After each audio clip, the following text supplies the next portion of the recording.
merci à tous d'être nombreux pour cette soirée consacrée à notre vie numérique.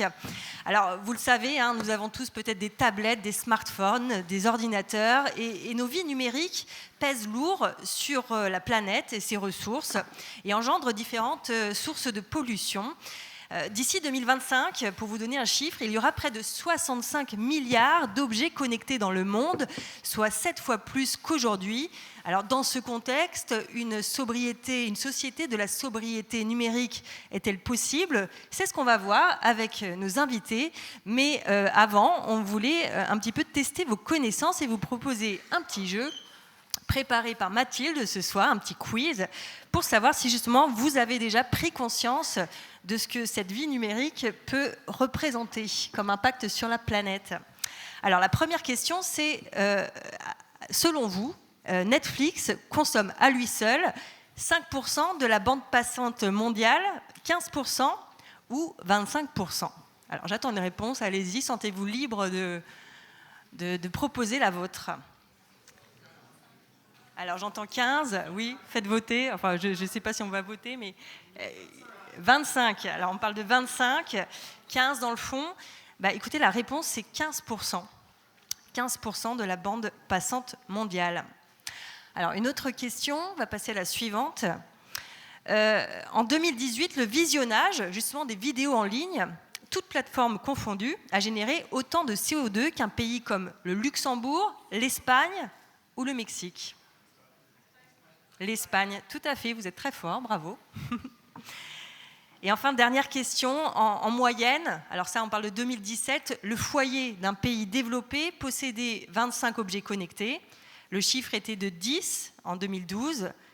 D'ici 2022, on sera à quel chiffre ? Est-ce qu'on sera à 35, 40, 50 ? 50, effectivement, ça ne cesse de progresser. Donc, pour parler de ce sujet, hein, l'impact de ces vies numériques, de nos usages numériques au quotidien, alors j'ai le plaisir d'accueillir à mes côtés Frédéric Bordage. Alors, vous êtes l'un des pionniers, un des experts aussi du numérique responsable en France. Vous êtes le fondateur du site greenit.fr et vous venez de publier un livre qui s'appelle très justement « Sobriété numérique, les clés pour agir ». À vos côtés, Adrien Montagu-Roman. Alors, vous avez cofondé Common, une société coopérative qui loue, répare, recycle les téléphones éthiques et des ordinateurs durables. Vous allez nous parler de ce projet dans quelques instants. À ma gauche, Fabrice Flippo, vous êtes philosophe des sciences et des techniques. Vous êtes également enseignant à l'Institut des Mines Télécom, c'est une école d'ingénieurs. Et vos recherches portent sur la crise écologique, la société de l'information et la décroissance. À vos côtés, Céline Zouari, vous êtes la cofondatrice de l'association Point de Mire qui sensibilise au quotidien le grand public à ces questions. Alors, on va rentrer tout de suite dans le vif du sujet avec vous, Frédéric. Il y avait cette explosion de ces objets numériques dans le quotidien. Comment on est arrivé à ces chiffres qui donnent le vertige ? Alors, comment on est arrivé à ces chiffres qui donnent le vertige, je ne sais pas. Par contre, ce qui est sûr, c'est qu'on va publier bientôt une étude sur l'évolution entre 2010 et 2025 de l'empreinte environnementale du numérique mondial. Effectivement, ce qu'on voit, c'est que globalement, entre 2010 et 2025, l'empreinte va tripler, doubler ou tripler selon les indicateurs environnementaux qu'on regarde. En 2019, pour vous donner un repère, donc cette année, l'empreinte environnementale du numérique mondial, c'est 3,8% des émissions de gaz à effet de serre anthropiques, c'est 4,2% de l'énergie primaire. Alors comme ça ne vous parle pas forcément, c'est en gros, selon l'indicateur environnemental qu'on regarde, on est entre 3 et 5 fois, un nouveau continent de la taille de 3 à 5 fois l'empreinte de la France en fait. Donc c'est vraiment un nouveau continent complet. Et donc l'impact actuellement est de 3 à 5 fois la France, c'est énorme. Et l'impact entre 2010 et 2025 va doubler ou tripler selon les indicateurs qu'on regarde. Donc il n'y a aucun secteur d'activité qui a une croissance des impacts aussi rapide. Fabrice Flippo, je vous invite à prendre le micro. D'un point de vue de votre regard de philosophe, on est rentré dans une ère de la révolution numérique. Et quel regard vous portez sur cette révolution numérique depuis quelques décennies ? Effectivement, nous on regarde ça depuis une bonne quinzaine d'années, hein, comme Frédéric d'ailleurs. Et dans les travaux qu'on a pu faire, ce qui était assez frappant, c'est de voir comment les promoteurs du numérique dans les années 80-90 voyaient bien qu'il n'y avait pas beaucoup de débouchés. Et il n'y avait pas beaucoup de demandes pour le téléphone. Ce n'est pas forcément très utile, il y a des applications très spécialisées et c'est tout. Et ce qui est frappant, c'est comment, pour ce sujet-là, comme sur d'autres, il y a eu un effort très puissant pour que les gens adoptent ces technologies, hein, c'est-à-dire lever tous les obstacles à l'achat, avoir un storytelling en expliquant que c'est le progrès, c'est inévitable, tous ceux qui sont contre veulent revenir à l'âge de pierre, une espèce de terrorisme intellectuel de cette manière-là, et parler aux gens un par un, identifier ceux qui sont les plus réceptifs, faire en sorte que ceux-là soient les prescripteurs de ceux qui le sont moins, petit à petit cerner ceux qui résistent encore. Hein, j'avais un collègue en marketing à l'école qui disait quand on veut faire migrer les gens d'un service vers un autre, petit à petit, il faut tuer l'ancien service.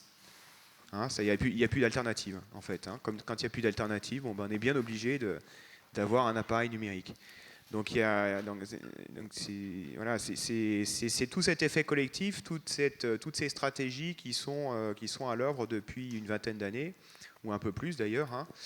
Alors si on remonte un peu avant, on s'aperçoit que c'est plus compliqué que ça, parce que dans les années 70, enfin, le numérique, on peut dire, naît dans les années 50, on peut dire. Hein. C'est-à-dire que l'ordinateur tel que vous le connaissez, en gros, il a été théorisé par von Neumann. C'est l'architecture de von Neumann, ça date de 1945. L'ordinateur d'aujourd'hui, c'est le même que 1945. Les langages utilisés par les machines numériques sont les mêmes que les langages qui ont été utilisés, inventés dans les années 50-60. Hein, donc on dit ça change tout le temps, en fait ça ne change pas tant que ça. C'est la même chose qui se généralise, c'est derrière des apparences graphiques et ludiques, hein, mais en réalité c'est la même chose qui se généralise. Et dans les années 60-70, il y a eu une bataille perdue, hein, on peut le dire, je crois, de ceux qui voulaient faire un numérique décentralisé, réellement décentralisé, et approprié par le plus grand nombre, un peu comme les radios libres dans les années 80 en France, un peu avant aux États-Unis. Et le problème, c'est qu'en face, une partie d'entre eux, déjà, hein, on a appelé ça l'idéologie californienne à un moment. Hein, enfin, un analyste assez célèbre a parlé d'idéologie californienne. Donc, dedans, vous aviez les Steve Jobs, par exemple. Hein, vous aviez les fondateurs de Google qui sont allés encore longtemps après, alors qu'ils étaient déjà multimilliardaires. Ils ont continué à aller au festival hippie. Et donc il y a une espèce d'alliance un peu curieuse comme ça entre le techno-capitalisme et le libertarisme. Libertarisme, hein, c'est le mot anglo-saxon pour anarchisme qui ne veut pas dire chaos, vous avez compris. Hein. L'anarchisme, c'est l'organisation moins de pouvoir. Donc voilà, je résume très très brièvement cette lignée, mais il y avait un lien au départ vraiment assez fort et une certaine conscience du lien avec la planète, et ça s'est largement perdu. C'est-à-dire que quand on regarde les grands discours des années 90, hein, c'est-à-dire Al Gore qui dit si on ne fait pas les autoroutes de l'information, on va être dépassé par les Chinois, les Martiens, enfin tout le monde, quoi. Donc il faut le faire absolument, et on voit comme ça une succession de rapports, hein, en France aussi, tous plus alarmistes les uns que les autres. Il faut le faire vite, et donc les citoyens, il n'y a pas eu de débat là-dessus. Hein. C'est un peu comme le nucléaire, il n'y a pas eu de débat. Il fallait le faire parce que l'intérêt national, l'intérêt économique devait prévaloir sur tout le reste. Et c'est assez clair quand on regarde les rapports français, quand on regarde aussi les rapports nationaux, hein, qui sont disponibles à la documentation française, par exemple, et quand on regarde les stratégies des entreprises. Et donc, il faut trouver comment faire passer ce numérique, comment multiplier les écrans à la maison. Et effectivement, à Mines Télécom, parfois, on se dit, mais est-ce que on réfléchit un petit peu, ou est-ce que ça va tout ça ? C'est pas toujours évident. Alors, Frédéric, pour bien comprendre l'impact, hein, que le fait d'avoir un téléphone portable, une tablette, enfin tous ces objets du quotidien, en fait, il y a une pollution, mais elle est invisible pour moi, consommateur.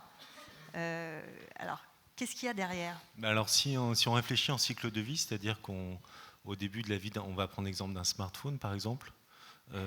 Clairement, pour fabriquer un smartphone, il va falloir extraire des minerais de la terre. Donc on va consommer du gasoil, on va utiliser des tractopelles ou équivalents, on va brasser de la terre, raffiner des minerais. Donc on va émettre des gaz à effet de serre, ne serait-ce que par la combustion. On va induire d'autres types d'impacts comme l'épuisement des ressources abiotiques. On va handicaper la biodiversité locale puisqu'en fait on va détruire les écosystèmes locaux, on va extraire les minerais.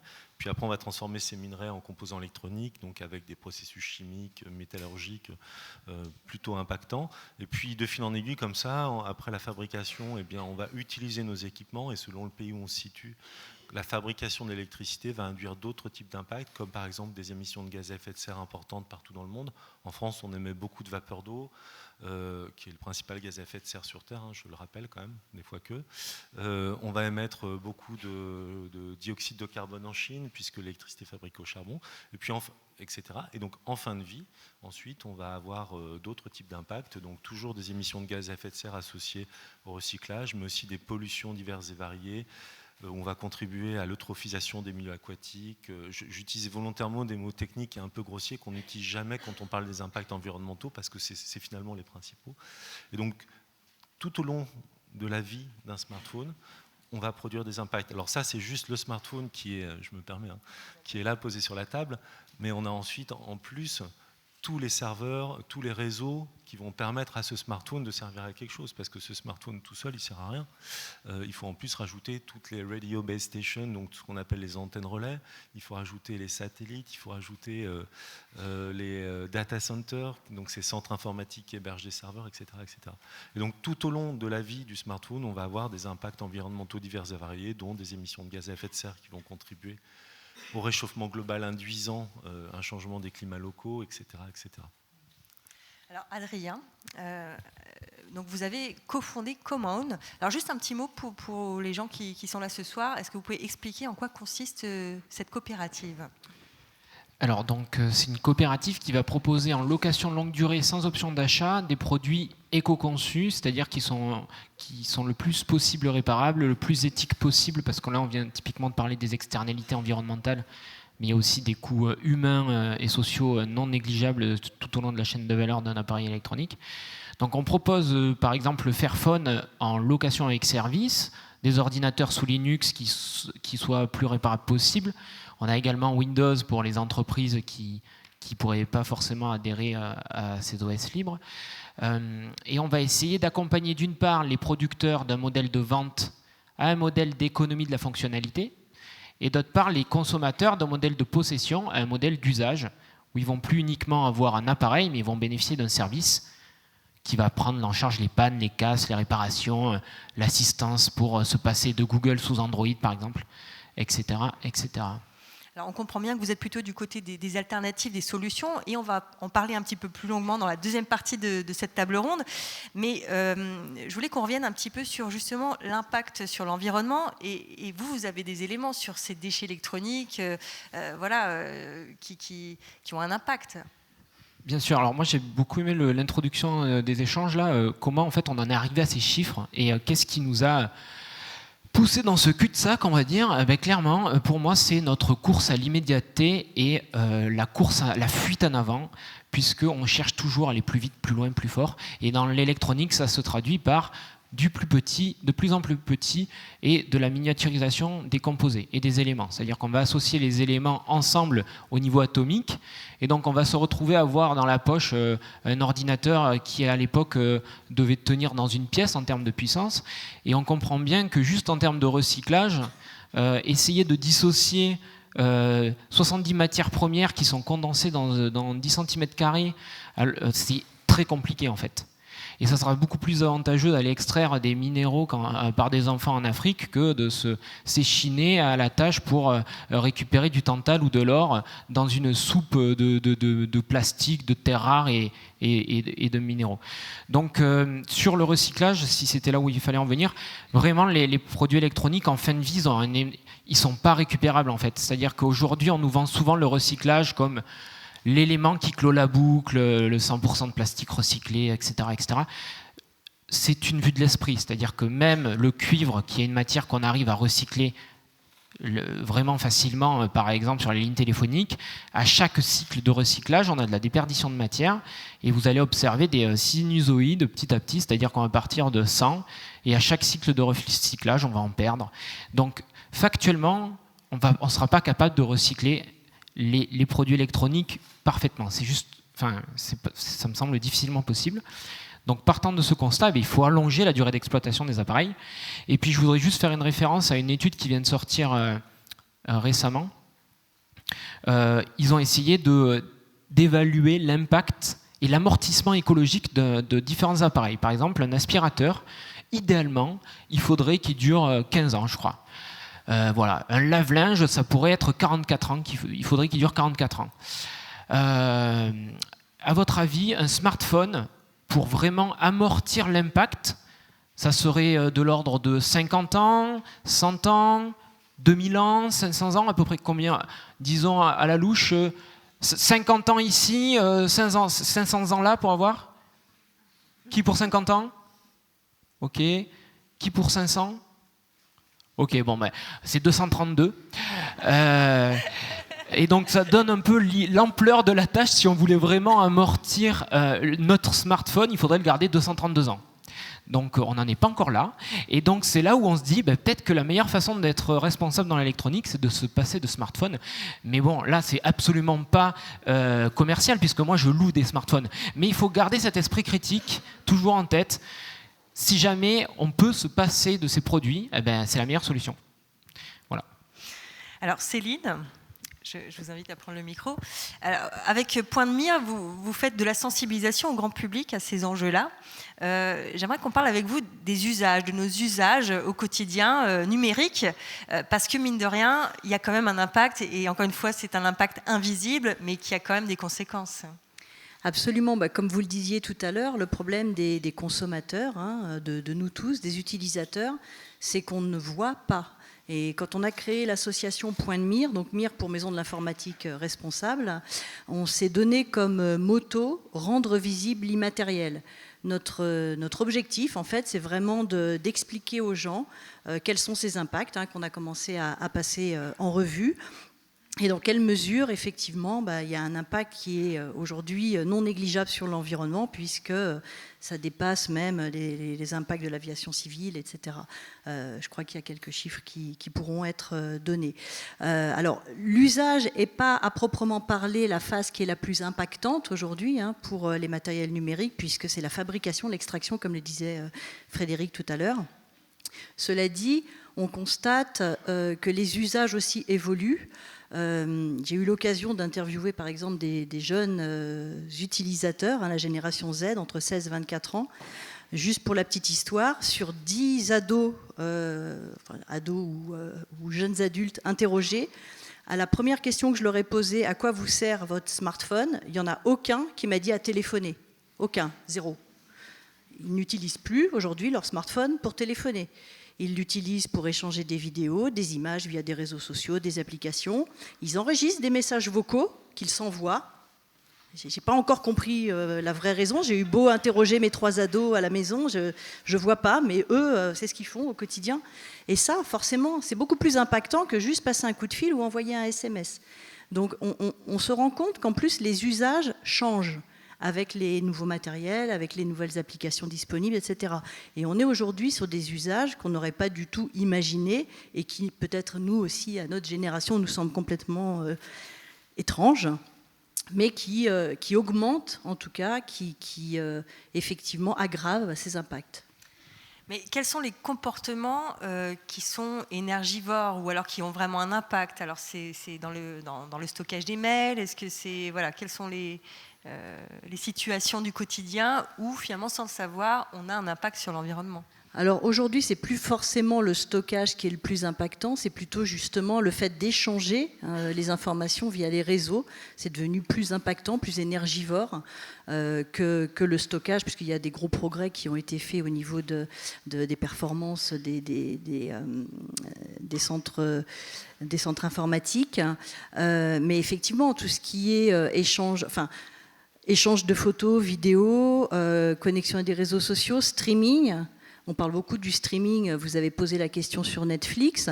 Aujourd'hui, effectivement, Netflix, d'après une dernière étude qui est sortie récemment, consomme 14% de la bande passante mondiale. Mais il faut savoir qu'aujourd'hui, celui qui consomme le plus de bande passante sur les mobiles, c'est YouTube. Parce qu'en fait, YouTube, c'est du streaming. Et aujourd'hui, qui ne regarde pas de vidéos, voire qui n'écoute pas de musique en regardant des clips parfois immobiles avec juste une image sur YouTube. Aujourd'hui, c'est ce qui est le plus répandu. Donc ces usages-là, effectivement, sont des usages aggravants et se développent à vitesse grand V. Et surtout sur smartphone, le fait d'avoir ces usages aussi en utilisant son smartphone en 4G et bientôt en 5G est encore un facteur aggravant, puisque c'est beaucoup plus énergivore que de le faire chez soi, connecté au Wi-Fi. Voilà. Donc tout ça, effectivement, sont des nouveaux usages. Aujourd'hui, le smartphone, dans une étude récente là, publiée par le Credoc, qui analyse les comportements des Français par rapport aux nouvelles technologies, on se rend compte que le smartphone prend de plus en plus de place. C'est-à-dire qu'aujourd'hui, c'est le principal appareil utilisé devant l'ordinateur à la maison. Et effectivement, tous les usages qui vont avec sont des usages aggravants. Alors Frédéric, vous avez fondé, je crois, il y a une quinzaine d'années maintenant, la plateforme collaborative, on peut dire ça comme ça, qui s'appelle greenIT.fr. Alors à ce moment-là, quel a été le cheminement pour vous de prendre conscience justement, à un moment où on n'en parlait absolument pas, de cet impact sur l'environnement ? Alors, en fait, pour la petite histoire, je me rappelle, les élections présidentielles, ça devait être 2002, si je ne dis pas de bêtises. Et Pierre Rabhi s'était présenté aux élections présidentielles. Alors, personne ne connaissait Pierre Rabhi, la décroissance, etc. Et je m'étais intéressé au sujet. Et ça avait fait naître plein d'interrogations avec un fond, je veux dire, j'ai grandi à la campagne, etc. J'étais déjà écolo, entre guillemets, avec plein d'interrogations. Et j'ai commencé à m'intéresser au sujet en 2004, donc de l'empreinte environnementale du numérique. Alors, à l'époque, on pensait que c'était juste la consommation électrique. Enfin, on a progressé dans notre vision des choses. Et ça intéressait personne sur Terre, quoi, concrètement. Et donc, à l'époque, j'étais journaliste et j'ai scié la branche sur laquelle j'étais assis et qui me nourrissait. Et j'ai lancé le blog greenIT.fr en me disant, faut en parler, c'est important, ça semble grave comme sujet. Et très très vite, en fait, la communauté s'est agrégée, c'est devenu un blog collectif, 53 contributeurs, enfin voilà, un gros truc. Et puis la communauté s'est agrégée, et puis on a commencé à sortir des études exclusives sur le sujet, on a commencé à faire du lobbying, enfin bon, après on s'est structuré d'année en année pour pouvoir essayer d'influencer positivement la société en faisant prendre conscience qu'il y avait un enjeu majeur derrière ces sujets-là, et surtout ouvrir le sujet sur les enjeux majeurs, c'est-à-dire qu'on entend tout et n'importe quoi aujourd'hui sur le sujet. Finalement, en 2008, c'était plus simple. Vraiment en 2008, c'est l'année en France où le sujet a commencé à prendre un peu d'ampleur. Et c'était finalement plus simple il y a 10 ans de parler du sujet parce qu'il n'y avait que quelques experts. Maintenant, tout le monde est expert du sujet. Maintenant, on nous dit supprime tes mails, ce qui est d'une crétinerie absolue, en fait. On nous pousse à utiliser des moteurs écolos, ce qui est absolument pas intéressant non plus. Et donc, il n'y a plus de hiérarchie dans les gestes. Et donc, aujourd'hui, 15 ans plus tard, on essaye de refaire passer des messages sur la hiérarchie des gestes, quels sont les gestes clés qu'on doit mettre en œuvre en priorité si on veut vraiment réduire son empreinte numérique. Parce que c'est absolument terrible. Je vois plein de gens de bonne volonté qui, face à la désinformation, suppriment leurs mails un par un, genre l'écologie punitive. Si vous avez envie de vous faire fouetter, supprimez vos mails un par un, ça c'est super. Enfin, voilà, c'est de l'écologie punitive. Mais à côté de ça, ils regardent Netflix ou YouTube pendant 2 heures en streaming. C'est totalement incohérent. Et le drame, c'est que tous les gens dans cette salle, les 3/4 des gens en France, enfin les gens sont des gens bien, ils ont envie d'agir, mais ils sont complètement désinformés. Donc aujourd'hui, pour nous, l'enjeu numéro 1, c'est d'apporter des informations de qualité, solides, étayées, pour que le grand public, mais aussi les pouvoirs publics, les personnes qui nous gouvernent, puissent prendre des décisions efficaces et agir efficacement, parce qu'on a moins d'une génération quand même. Donc il est urgent de s'activer, quoi. Alors Adrien, du coup, je me pose la question, comment... vous étiez aussi ingénieur, enfin vous êtes ingénieur. Alors, docteur en chimie organique, mais okay. Aucun rapport. Ingénieur, ok. Ingénieur, je sais pas, j'ai envie que vous soyez ingénieur, ça me fait plaisir. Allons-y. Donc, voilà. On peut froisser les ingénieurs parce que je suis pas ingénieur, attention. Mais l'idée c'était de comprendre aussi pareil, un peu la même question, c'est quand est-ce que le sujet est devenu important pour vous en fait? Alors, ok. Voilà. Alors moi, en gros, concrètement, au début, je faisais une forme de déni parce que mon travail, c'était de valoriser le pétrole. Donc, je travaillais sur le pic pétrolier. Hein, j'étais en cœur du sujet, hein, même si c'était pour faire des pesticides éco-conçus. C'était vraiment passionnant. Intellectuellement, j'avais l'impression de faire des Lego, tout ça. Ça allait bien. C'était passionnant. J'étais du genre un peu cynique. Quoi qu'on fasse, on va rien changer. Voilà. Et puis il y a ma sœur qui m'a tanné pour que j'aille voir le documentaire demain. J'y suis allé les 4 pieds en avant en mode tu vas voir un truc culpabilisant, déprimant à souhait, machin et tout. J'ai vu des gens à l'écran qui s'épanouissaient par l'action. Et j'ai retenu ça du film. J'ai pas retenu on va sauver le monde parce que le film il est assez critiquable des fois par l'aspect naïf des solutions qu'il présente. J'ai juste vu à l'écran des gens qui s'épanouissaient et ça m'a donné envie en fait. Et à partir de là, j'ai commencé à vraiment prendre un braquet assez fort. J'ai organisé pendant 2 ans un festival sur les thématiques de la transition sur le campus d'Orléans.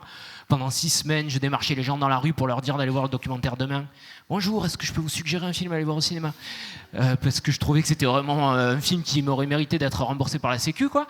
Donc vraiment, j'étais vraiment au taquet. Et puis après, j'ai commencé par changer ma consommation parce que c'est bien d'organiser un film sur un festival sur la transition sur le campus, mais si je venais avec ma vieille Peugeot diesel, c'était pas forcément très cohérent. Et puis après, j'ai fait le tour du champ des possibles de mes employeurs potentiels. Donc ça allait de Total, Bayer, L'Oréal, Sanofi. Et j'ai pas trouvé de coopérative chimiste, même s'il y a la Paillasse, pour ceux qui connaissent, qui est hyper intéressant. J'en avais pas connaissance à l'époque. Et puis, il y a un ami qui m'a proposé de me lancer dans l'aventure de Comaon. Je savais pas trop ce que je pouvais apporter à part mon enthousiasme. Et me voilà donc ambassadeur de la coopérative. Et je m'attaque aujourd'hui au pic des matières premières. Avant c'était le pétrole, aujourd'hui c'est l'indium qui va nous lâcher à l'horizon 2030 et c'est ce qui permet de faire les écrans tactiles par exemple. Donc voilà. Donc le lien il est assez proche. Et voilà, c'est juste un braquet assez rapide depuis 2015 en fait, hein, parce que je suis parti de loin au début. Voilà. Merci beaucoup.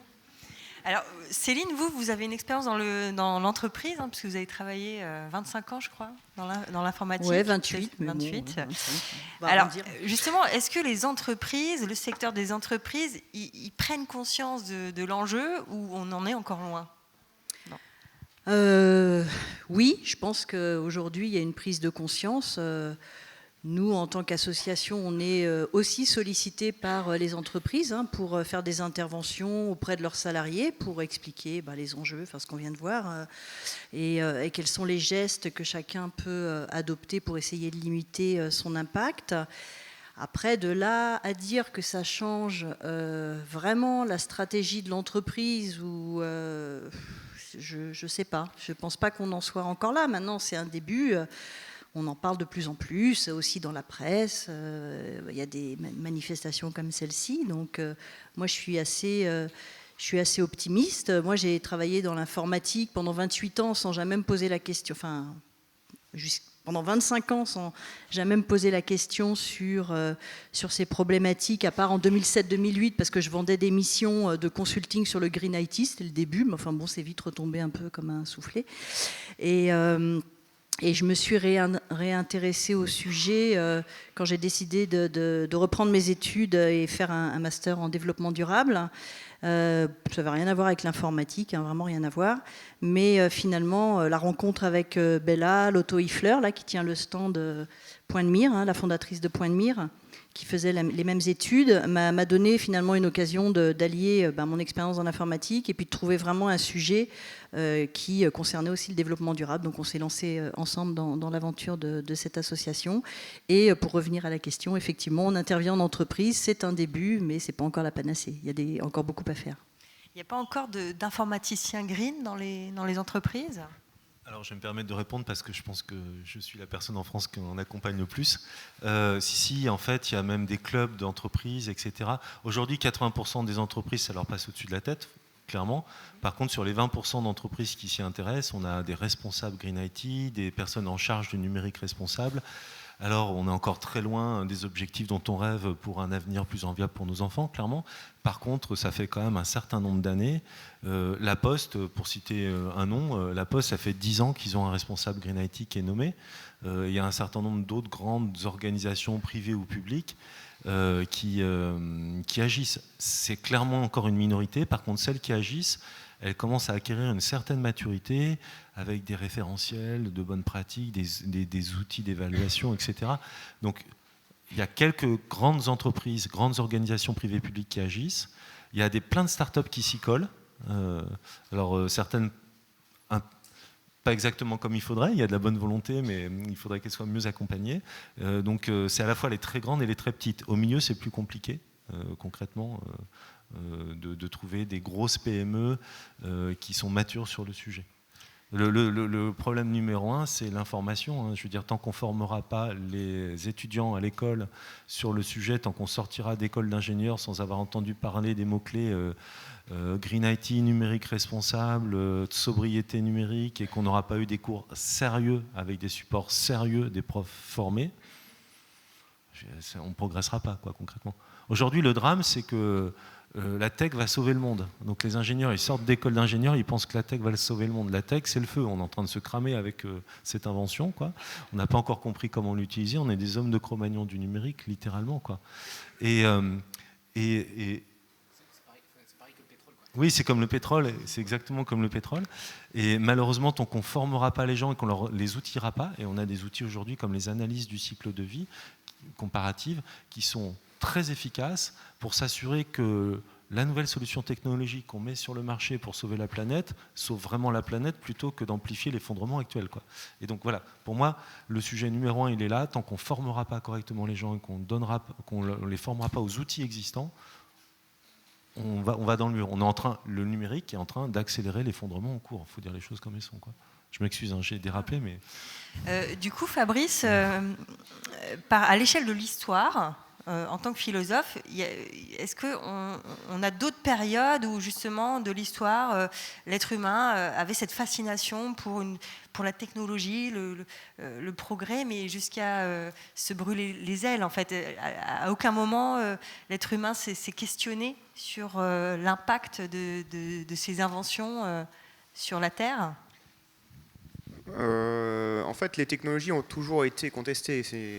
Au cours des 150 dernières années, on est dans une période quand même particulière d'ailleurs. C'est pour ça que certains évoquent l'Anthropocène et le font démarrer autour de 1800, donc avec la Révolution. Rappelez-nous ce que c'est. L'Anthropocène, c'est l'idée qu'il y a une nouvelle ère géologique qui doit être reconnue par les géologues, et une ère géologique est caractérisée par des conditions disons climatiques au sens très large, ou écosystémiques au sens très large, spécifiques. Donc il y a eu l'époque des dinosaures, il y a eu l'époque, le Jurassique, le Trias, tout ça c'est des époques géologiques. Et donc l'impact l'échelle de l'action humaine, l'action matérielle humaine actuellement sur la planète est tellement grande que les géologues, donc les gens qui réfléchissent à l'échelle de millions d'années, se disent qu'il faudrait peut-être changer. On rentre dans une nouvelle ère géologique. Bon, alors il y a beaucoup de débats chez les géologues pour savoir si c'est plutôt 1800 ou si c'est plutôt moins 10 000. Puisque le premier changement climatique d'ampleur planétaire a été enregistré autour de moins 10 000, puisqu'à cette époque-là, la fin de la glaciation, les êtres humains ont brûlé suffisamment d'arbres pour que ça se voit encore dans les vestiges, dans les couches géologiques profondes. Enfin profondes, pas très profondes, mais ça s'est vu en fait. Donc quand on regarde l'histoire de l'humanité, c'est à la fois on est dans un régime un peu spécifique, c'est-à-dire qu'il y a bien une forme d'organisation sociale qui a jamais eu, c'est-à-dire une forme qui est basée sur la division du travail et l'échange à but lucratif. Comme disait Guizot au XIXe siècle, enrichissez-vous. Donc tout le monde cherche à avoir le plus possible de PIB. En tout cas, la logique, c'est d'aller dans ce sens-là. Et ça a toujours été contesté. Ce système a été contesté au 19e siècle, il a été contesté au 20e. Les technologies ont toujours été contestées aussi, en particulier le mouvement qu'on appelle le mouvement luddite, donc entre 1810 et 1812 dans les Midlands en Angleterre. Un certain nombre de personnes cassaient les métiers à tisser automatiques et ils signaient au nom du général Ludd, d'où les luddites en fait. Et ce qui est très rigolo en fait, c'est que le général Ludd n'a jamais existé, c'était une fiction pour qu'il ne soit pas attrapé. Et à cette époque-là, il y avait tellement d'opposition de la population qu'il y avait, les Britanniques ont dû envoyer tellement de soldats qu'il y avait en gros un soldat pour 3 habitants. Ça leur a coûté un maximum pour arriver à stopper l'action des luddites. Et en fait, des luddites, depuis 1810, il y en a toujours eu. Dans tous les domaines, il y a toujours eu des critiques de la technologie pour dire attention, on veut généraliser ça, mais quels sont les effets? Est-ce qu'on y réfléchit? Qui en veut? Etc. etc. Bon, donc ils ont sans doute changé les trajectoires d'un certain nombre de technologies, mais pas arrêter, disons, suffisamment sans doute la machine. Après, sur d'autres époques, quand on regarde d'autres époques, il y a eu des théories, notamment, enfin des analyses, notamment des sociétés anciennes, comment elles ont disparu, en fait. Et c'est vrai qu'il y a des caractéristiques qui ne sont pas forcément technologiques. L'une des caractéristiques, c'est l'incapacité à percevoir les signaux faibles. C'est une hypothèse que les sociétés ont beaucoup de mal à percevoir des changements lents de l'environnement, typiquement le changement climatique. Ça se réchauffe, ouais, mais jusqu'ici tout va bien. Puis le jour où ça va mal, c'est trop tard. Donc c'est pas récupérable en fait. C'est donc un signal lent comme ça, faible, et puis qui évolue lentement, et qui est masqué par des fluctuations. Donc ça c'est une idée. Une autre idée aussi, c'est, alors ça c'était appliqué pas mal au cas de l'île de Pâques, c'est un peu emblématique. C'est une course au pouvoir, mais dans l'ordre du pouvoir du moment. C'est-à-dire qu'aujourd'hui, c'est le PIB, voilà, mais à cette époque-là, c'était plutôt construire des grandes statues. Et donc, ces statues, ils ont coupé tous les arbres qu'il y avait sur leur île pour faire des statues, et sans arbres, il n'y avait plus rien. Donc, ça s'est effondré brutalement. Mais comment... Donc, voilà, aucune civilisation n'a duré éternellement d'une certaine manière. Mais il y a eu plus ou moins d'impact, il s'est effondré plus ou moins brutalement, ou s'est adapté plus ou moins, ou... Comment est arrivée l'idée que technologie égale progrès pour l'humanité? Ça n'a pas été très rapide. C'est-à-dire que suivant les histoires qu'on regarde, au début, progrès n'allait pas avec technologie. Progrès allait avec progrès de l'humanité. C'est-à-dire progrès de la démocratie, progrès de l'égalité sociale, progrès des conditions de vie, parmi lesquelles la technologie. Ça, c'était 17e, 18e siècle. Et en fait, ces idées ont existé même bien avant, en fait, cette époque-là. Mais il y a eu un mouvement assez important qu'on ramène généralement à l'idée des Lumières, 17e, 18e siècle, avec, en Europe en tout cas, une amélioration des conditions de vie assez nette, sachant qu'en Europe, on était particulièrement mauvais à l'échelle mondiale à ce moment-là. Une sécurisation, c'est-à-dire un recul du pouvoir religieux, sachant qu'en Europe on était particulièrement mauvais à ce niveau-là, puisque guerre de religion et tout ce qu'on veut, donc on n'était vraiment pas le pôle de la civilisation. Donc ça nous a marqué parce que nous on est en Europe, voilà. Mais on regarderait à d'autres endroits de l'histoire, en Inde par exemple, ils parlent beaucoup de l'empereur Ashoka, ou d'autres, ils ont d'autres moments de ce type-là, espèce de lumière indienne, des lumières chinoises, des lumières, il y en a partout en fait. Des moments où l'humanité ou un certain nombre d'individus se disent on essaye de prendre notre destin en main collectivement, c'est ça aussi, donc ça veut dire prendre des décisions collectives, donc ça veut dire informer. Quand vous dites, vous avez tous noté qu'on n'est pas informé, voilà, ça c'est pas les Lumières, ça c'est des décisions qui sont aveugles. Donc il y a eu ça, mais au 19e siècle, petit à petit, on a glissé un peu vers une espèce d'idolâtrie. Alors là, du coup, c'est plus les Lumières, l'idolâtrie, c'est le contraire, de la technologie, et que ce soit du côté, je dirais, libéral comme du côté socialiste en partie, sachant que les conservateurs, en gros, étaient contre, donc c'est-à-dire la religion, étaient plutôt contre, mais contre toute forme de progrès, en réalité, toute forme d'émancipation. Le socialisme a versé aussi dans une idolâtrie assez forte, Je pense par exemple à Proudhon. Proudhon a donc un fondateur de l'anarchisme, a des phrases quand même assez troublantes sur ce qui va faire l'unité du genre humain, c'est la machine. Donc c'est peut-être un petit peu court quand même. Et il y a d'autres endroits où il dit autre chose, mais il a quand même tous ces passages-là. Et le marxisme orthodoxe va reprendre largement ça, c'est-à-dire cette idée que l'histoire humaine, finalement, c'est une histoire technologique et que l'évolution des forces productives va faire que les régimes sociaux vont évoluer les uns à la suite des autres, et puis jusqu'à arriver au capitalisme, et après le capitalisme, il y aura le socialisme. Et voilà, donc Lénine, quand il arrive au pouvoir en Union soviétique, il dit, bon, on garde les capitalistes quand même, parce qu'il n'y a qu'une seule manière de faire du développement des forces productives. C'est-à-dire que toute la technologie, elle n'est pas susceptible de politique. Alors que le mouvement écologiste va amener ça, va ramener, en fait, va replonger ses racines un peu dans les mouvements critiques de la technologie du 19e siècle, en disant, ben non, la technologie, c'est un enjeu politique, c'est pas quelque chose de technique qui serait hors de portée ou hors de décision.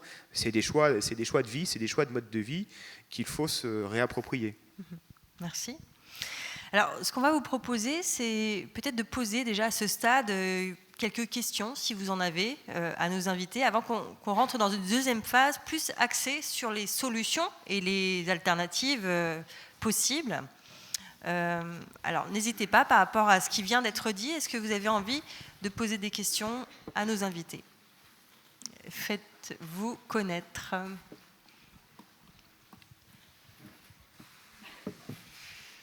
Bonjour à tous. Oui, j'avais juste une question parce que l'un d'entre vous, je crois, a parlé à un moment des moteurs de recherche écolo. J'imagine que c'est Ecosia ou peut-être qu'il y en a d'autres. Et du coup, je m'étais renseignée et ça avait l'air relativement crédible ce qu'ils faisaient, mais je ne sais pas du coup quelle est votre critique. Est-ce que vous pensez que ce qu'ils font est insuffisant ou quel est le problème que vous y voyez? Alors en fait, c'est moi qui ai abordé le sujet, donc je me permets de répondre. Je laisserai les autres personnes répondre si elles le souhaitent. Ce ne sont pas des moteurs de recherche, c'est l'habillage des résultats de recherche de Bing, Yahoo ou Google. Et donc ça veut dire qu'on va rajouter des serveurs devant ceux des moteurs de recherche, on va rajouter des employés qui vont se déplacer, etc. Et de ce fait, ils sont présentés, ils ne se présentent plus eux-mêmes parce que, heureusement, mais ils sont souvent présentés dans les médias comme des alternatives écolo, entre guillemets, parce qu'ils compensent les émissions de gaz à effet de serre liées à la consommation électrique de leurs serveurs en France. Alors déjà, les émissions de gaz à effet de serre de la consommation de leurs serveurs électriques en France, c'est 5% des impacts environnementaux. Et par ailleurs, ils rajoutent des impacts, ils n'en enlèvent pas, ils en rajoutent, tout simplement. Donc si vous voulez des vraies alternatives qui ne sont pas forcément moins impactantes pour l'environnement, mais qui sont des alternatives, vous pouvez essayer d'autres outils comme DuckDuckGo, Quantlight ou d'autres alternatives.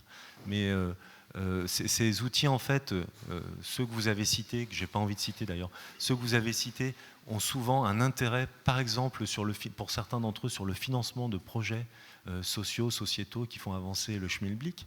Et de ce point de vue-là, ils sont remarquables. Par contre, que les médias les présentent comme des solutions pour réduire l'empreinte de vos recherches, c'est absolument faux. Je peux vous le démontrer par une analyse de cycle de vie comparative multicritère ISO 14044, si vous le souhaitez. Je n'ai pas de souci. Voilà. Et par ailleurs, en fait, si vous voulez vraiment compenser les émissions de gaz à effet de serre, compenser les 9 à 12 tonnes de vos émissions annuelles une bonne fois pour toutes, en finançant une bonne fois pour toutes une association qui va réaliser ce type d'action en plantant des arbres ou toute autre action. Pourquoi attendre c'est se donner une bonne conscience que d'utiliser ces outils, c'est pas efficace d'un point de vue environnemental.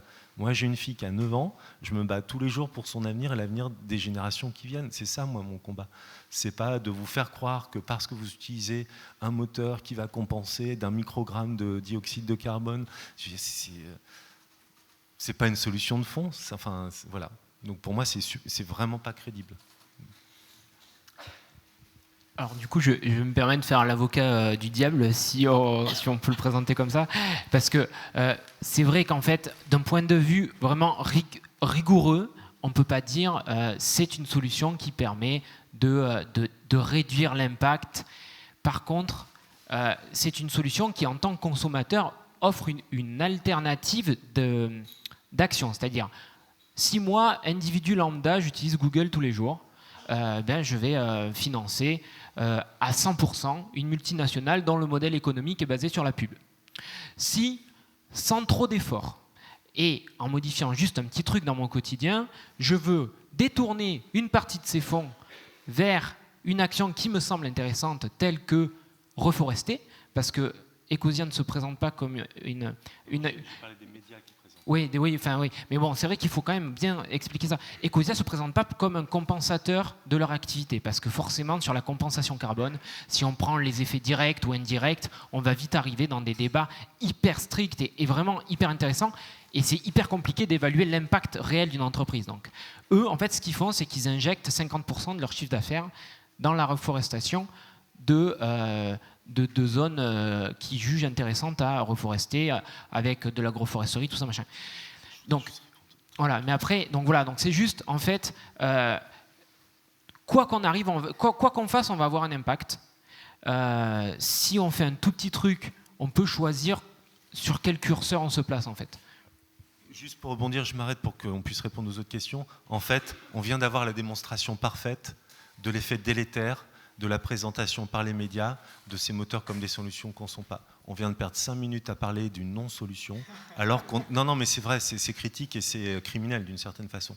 Alors qu'on n'a pas parlé du réemploi, de l'allongement de la durée de vie, d'éteindre vos box, etc., etc. Ce que je veux dire, voilà, en ça, de mon point de vue, c'est un impact négatif finalement. Donc voilà, je ne suis pas d'accord avec Adrien, mais c'est normal, c'est un débat.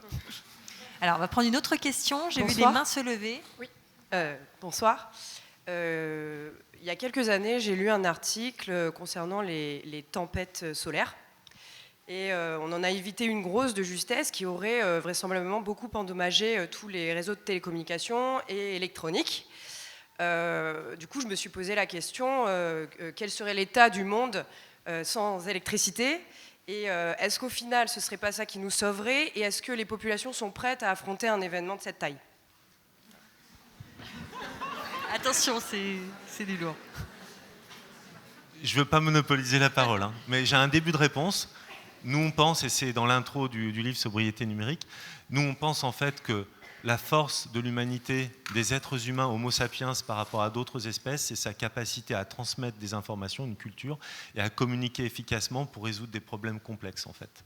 Et donc, clairement, si on perd les outils numériques comme outils de communication, alors on perd un des atouts majeurs, une des inventions technologiques qui nous aide réellement à relever les défis du XXIe siècle, qui ne sont pas d'allonger inexorablement la diagonale du grand écran qui trône fièrement dans notre salon, mais plutôt de pouvoir communiquer efficacement pour lutter contre le changement climatique, etc.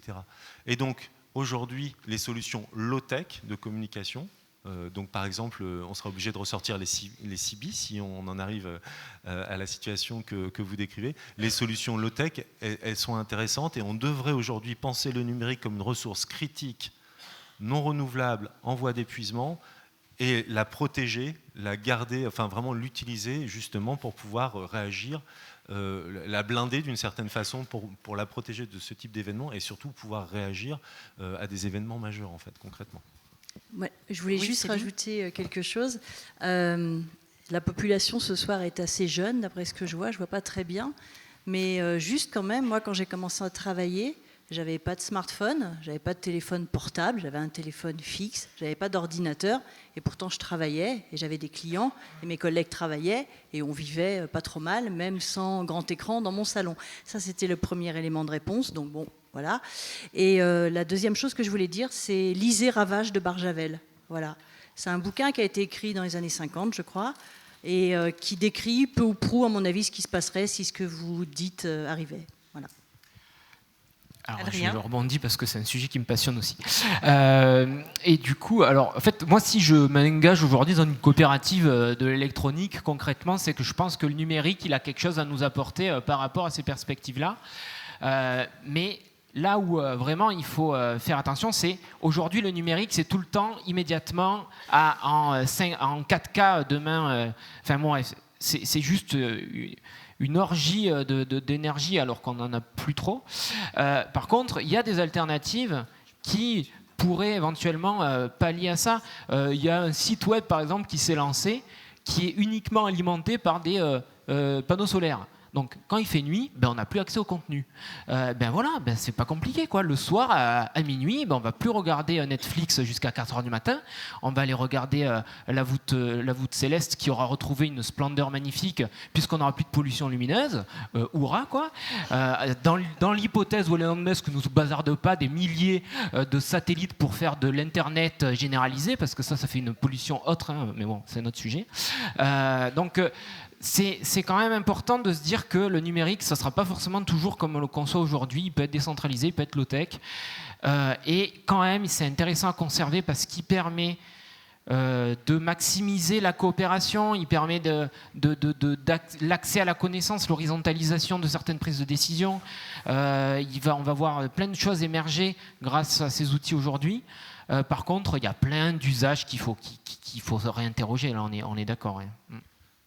En 5 secondes, je pense que le danger, c'est la transition. C'est-à-dire, si demain, il y a une éruption solaire et qu'on perd le numérique, alors c'est le chaos, parce qu'aujourd'hui, nous sommes dépendants du numérique. Et cette dépendance, elle est dangereuse. Et c'est pour ça que retrouver des solutions low-tech qui nous rendent moins dépendants du numérique, c'est aussi un enjeu de résilience face à l'effondrement actuel. Effectivement, donc la question était judicieuse, je me tais. Promis. Alors Fabrice, ça vous inspire aussi ? Ça passionne, voilà. Non, mais il se trouve que j'ai été contacté il y a quelques mois par le Cercle des Armées pour parler de l'effondrement d'Internet. Ça tombe bien. Voilà, donc le scénario, j'y suis pas allé parce que j'aurais dit que j'y connaissais pas encore assez, que j'y travaille. Mais le scénario, il est pas à cause des tempêtes magnétiques, hein, pour d'autres raisons. Mais donc cette hypothèse n'est pas complètement farfelue, d'une part. D'autre part, en sciences sociales, maintenant, il y a un domaine d'études qui s'appelle les disaster studies, c'est les études sur les désastres. Et donc, qu'est-ce que ce serait justement une disparition d'Internet du jour au lendemain ? Ce que disent les disaster studies, c'est que effectivement, il y a du chaos, mais il y a aussi de la réorganisation. Il y a de la réorganisation et bien souvent, il y a beaucoup de coopération. Et notamment le cas de Katrina qui est le plus connu, hein, puisque les médias et les autorités américaines ont expliqué qu'il y avait des vols, des pillages, des viols et tout. En fait, tout ça a été largement inventé. Voilà, les disaster studies, il y a un bouquin là qui est sorti il y a quelques temps en anglais qui est très connu maintenant. Je retrouve plus ah si, c'est Hell in Paradise. Non, Paradise in Hell, voilà, le paradis dans l'enfer. Et donc ce bouquin, c'est toute une suite d'études, de cas particuliers, où l'auteur est allé voir dans les cas de désastre comment ça se passait. En fait, les sociétés se reconstruisent. Et d'ailleurs, les écologues ont une théorie là-dessus, qui est la théorie de la résilience. Et c'est un sigle infini, comme ça. Hein. Vous voyez le signe infini, c'est un 8 à l'horizontale, hein, pour ceux qui n'ont pas fait de maths. Vous avez leur idée, c'est que les écosystèmes et les sociétés, parce que les écologues, ils extrapolent facilement en disant, l'espèce humaine, c'est une espèce parmi d'autres, quoi, hein. Ce qui est quand même un peu simpliste. Mais c'est une théorie qui est très en vogue aujourd'hui. Ils disent qu'il y a une partie accumulation, à un moment, accumulation, puis blocage. Après blocage, effondrement, recomposition, et le cycle repart. Vous voyez ? Donc il faut un moment qu'il y ait une rupture de grande ampleur pour qu'il puisse y avoir un déblocage, en fait, du système. C'est peut-être pas les ondes électromagnétiques, mais on peut penser, et ça s'est vu dans l'histoire, des moments où un dysfonctionnement quelconque est vu non pas comme un problème, hein, c'est-à-dire, par exemple, quand il n'y a plus de croissance dans une société de croissance, ça s'appelle une récession. C'est-à-dire, merde, il faut qu'il y ait de la croissance. Donc, s'il n'y en a pas, c'est une récession, c'est une catastrophe. Mais si on se dit que non, c'est une opportunité au contraire. Il n'y en a plus, tant mieux, on va faire autre chose. Et ça, c'est la décroissance. Alors, on va peut-être passer juste, parce qu'on aura l'occasion de débattre encore, mais vraiment sur cet aspect solution. Alors, sachez que vous pourrez encore poser des questions d'ici une vingtaine de minutes, mais vraiment pour parler des solutions et des alternatives, Adrien, on va revenir sur le projet Commound. Très concrètement, comment vous contribuez justement pour réduire cet impact sur l'environnement ? Alors, nous, notre engagement, c'est d'essayer d'accompagner les gens dans l'allongement le plus longtemps possible de la durée d'exploitation des appareils. Donc déjà, on va se baser sur des constructeurs qui proposent des appareils un peu mieux. C'est-à-dire qu'on a présenté au tout début, on disait smartphone éthique et réparable. Moi, je dis smartphone plus éthique, plus réparable, parce qu'il n'y a rien de parfait. Ça, c'est le premier point à prendre en considération. Donc effectivement, dans le cas du Fairphone, je pense que vous connaissez à peu près... Qui ne connaît pas le Fairphone ? Ok. Donc bon, je vais quand même essayer d'être assez rapide. Il y en a un là. Donc en fait, bon, c'est un smartphone qui se démonte très facilement. Là, juste avec le micro dans la main, je suis capable d'enlever la batterie.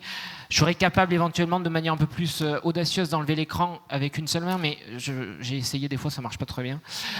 Donc c'est un concepteur d'appareil qui vraiment pense le produit pour qu'il soit le plus réparable possible dans la durée. Il intègre des métaux qui sont libres de conflits, par exemple le tungstène, l'étain ou encore l'or. Et il travaille constamment à une forme d'amélioration continue de son produit. Donc là, ça c'est le modèle, c'est le Fairphone 2. Il y a le 3 qui est sorti en septembre de cette année et sur lequel ils ont encore essayé d'améliorer la réparabilité du produit et sa durabilité. Et donc nous, on va essayer de mettre en valeur ce genre d'alternatives en les proposant dans le cadre d'un service. C'est-à-dire qu'on pense que tous les mécanismes d'obsolescence programmée, on va parler d'obsolescence marketing, d'obsolescence logicielle ou d'obsolescence hardware, ou même d'obsolescence perçue, tous ces mécanismes d'obsolescence, ils sont pour nous intrinsèquement liés au modèle de vente. Forcément, quand on est un producteur et qu'on a envie de générer de l'argent, il faut vendre des appareils. Donc si on vend des appareils qui durent 232 ans, on se doute bien qu'on ne va pas en vendre beaucoup une fois qu'on aura comblé le marché. Donc logiquement, ce n'est pas dans notre intérêt économique de vendre des appareils qui durent.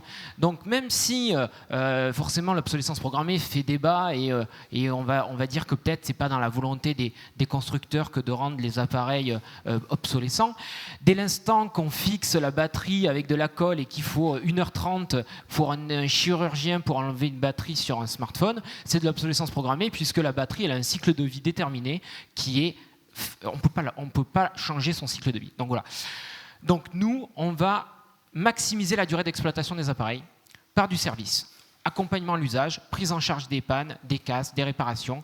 Les appareils, l'avantage dans un modèle d'économie d'usage, c'est qu'on reste propriétaire en tant que coopérative de l'appareil. Et donc on considère les appareils comme des réservoirs de pièces détachées. C'est-à-dire qu'au-delà d'essayer d'allonger la durée d'exploitation des appareils, on va essayer d'allonger la durée d'exploitation des composants. Parce que, comme je vous l'ai dit précédemment, le recyclage, ce n'est pas une solution. Il faut l'éviter et le pousser le plus loin possible. Donc nous, par exemple, quand on a un appareil qui nous revient, qui est endommagé, avant de l'envoyer en recyclage, on va commencer par se dire « Ok, peut-être que la caméra, elle est encore fonctionnelle, et donc je vais l'utiliser pour réparer le smartphone de telle personne, etc. etc. » Donc voilà, ça c'est sur l'hardware, tout ce qu'on va essayer de mettre en œuvre pour allonger la durée d'usage des appareils. Et puis après, il va avoir la côté serviciel sur l'accompagnement à l'usage à proprement parler, parce qu'on observe que bon nombre des problèmes que les utilisateurs rencontrent, souvent, c'est des problèmes de paramétrage et d'optimisation. Il y a des bons réflexes à avoir. Si on veut allonger l'autonomie de son téléphone, on évite de rester connecté tout le temps en 4G, on passe en mode avion dès qu'on passe dans les transports, on le met en mode avion le soir, en plus on dort mieux. Enfin, bref, il y a un certain nombre de petits gestes comme ça à avoir, qu'on peut promouvoir. On va aussi proposer des services pour essayer de se passer de Google sous Android. Ça, on l'a fait sur le Fairphone 2. On le fera peut-être un jour sur le Fairphone 3. L'idée, c'est de proposer des OS alternatifs pour que les gens puissent se passer de Google sous Android. Il y a des solutions. Et on essaye de les promouvoir parce que dans le domaine de l'électronique responsable, il y a plein de portes d'entrée. Le libre, l'open source en fait partie et on essaye de promouvoir aussi ces solutions-là. Je suis parti dans un tunnel, là. Arrêtez-moi si c'est trop long. Donc on vous arrête là. Aujourd'hui, vous me disiez tout à l'heure, il y a 600 personnes, c'est ça, 600 clients de commandes qui ont choisi de louer des appareils, c'est ça ? De louer, oui, de louer moyennant mensualité. C'est ça, c'est-à-dire que vous allez prendre un abonnement. Dans le cas du Fairphone 2, c'était 20 ou 30 euros par mois sur une durée d'engagement assez longue. Et à la fin, vous n'êtes pas propriétaire. C'est-à-dire qu'à la fin, vous avez le choix soit de nous renvoyer l'appareil, soit de le conserver moyennant des mensualités réduites. C'est-à-dire que nous, on va forcément essayer d'inciter les gens à conserver les appareils le plus longtemps possible parce que ça ne fait pas sens de leur proposer de renouvellement de flotte. Donc 600 particuliers, une quarantaine d'ordinateurs et une petite trentaine de PME qui nous font confiance. Et aujourd'hui, on essaye de s'orienter vers les entreprises qui souhaitent limiter l'impact de leur flotte d'IT, que ce soit ordinateur ou téléphonie. Donc voilà. Alors du coup, Frédéric, on va rebondir. On va rebondir sur cet enjeu de durabilité, de la réparabilité. Ça, c'est un enjeu d'actualité. Oui, alors je peux citer quelques gestes clés avant ou pas? Je fais vite. Si ça vous fait plaisir. Merci, je me dépêche, c'est promis. Nous, on pense que globalement, il y a 4 gestes clés que vous pouvez mettre en rentrant chez vous ce soir à la maison, mettre en œuvre et qui vont vraiment réduire l'impact. Donc il y a l'allongement de la durée de vie. Hein. Clairement, 70% des impacts du numérique sont liés à la fabrication des équipements, notamment de terminaux, de vos ordinateurs, de nos ordinateurs, de nos smartphones, etc. Donc, il va falloir en fabriquer moins et les conserver plus longtemps. Et donc, le premier geste clé, c'est de réparer, réemployer, acheter des équipements d'occasion, louer des équipements. Enfin, ça va faire durer. Le deuxième geste clé, ça va être d'éteindre vos box. Parce que le Wi-Fi, c'est comme l'eau courante. Hein. Quand on ne s'en sert pas, qu'on quitte la maison ou qu'on dort, on éteint les box TV, les box ADSL, etc. Le troisième geste clé, c'est de limiter votre usage du cloud, surtout en 4G et surtout à 300 km/h dans le TGV. Je prends beaucoup le TGV, je vois des gens qui essaient de regarder la télé HD en direct à 300 km/h en 4G. Mon Dieu. Et le quatrième geste clé, c'est toujours sur la télé, puisque un Français ou une Française regarde en moyenne plus de 4 heures la télévision par jour quand même, donc il y en a certainement dans la salle. Peut-être moins que la moyenne française, c'est de la regarder en TNT quand c'est en direct, puisque 100% des impacts de l'émission que vous allez regarder via votre box ADSL, s'il est déjà broadcasté en TNT, c'est 100% d'impact évitable. Donc ça, c'est sur les 4 gestes clés. Et avant d'attaquer la réparabilité, le cinquième, c'est l'éco-conception. J'en parle après ou pas ? On en parle après. On en parle après. Donc sur la réparabilité, très clairement, nous, en tant que communauté greenIT.fr, on travaille avec d'autres acteurs que je souhaite citer, qui sont HOP, Halt à l'obsolescence programmée, les Amis de la Terre, le WWF France, Common, et on est tous ensemble en fait sur des actions. En ce moment, vous n'êtes pas sans savoir qu'il y a la loi économie circulaire, et donc dans ce cadre-là, on fait nos actions qu'on a à faire pour proposer des solutions au pouvoir public qui vont aider à réparer concrètement les smartphones et les ordinateurs, par exemple en dissociant clairement et systématiquement les mises à jour correctives et évolutives, de façon à ce que vous puissiez choisir d'encrasser volontairement votre smartphone avec des fonctionnalités que vous n'allez pas utiliser. Mais par contre, que vous puissiez identifier très clairement les solutions correctives, donc qui vont permettre de réparer votre smartphone, les mises à jour correctives pour réparer des failles de sécurité ou des bugs. Donc on a des propositions comme ça auprès des pouvoirs publics, des politiques, pour qu'ils les mettent en œuvre et qu'ils le votent dans la loi.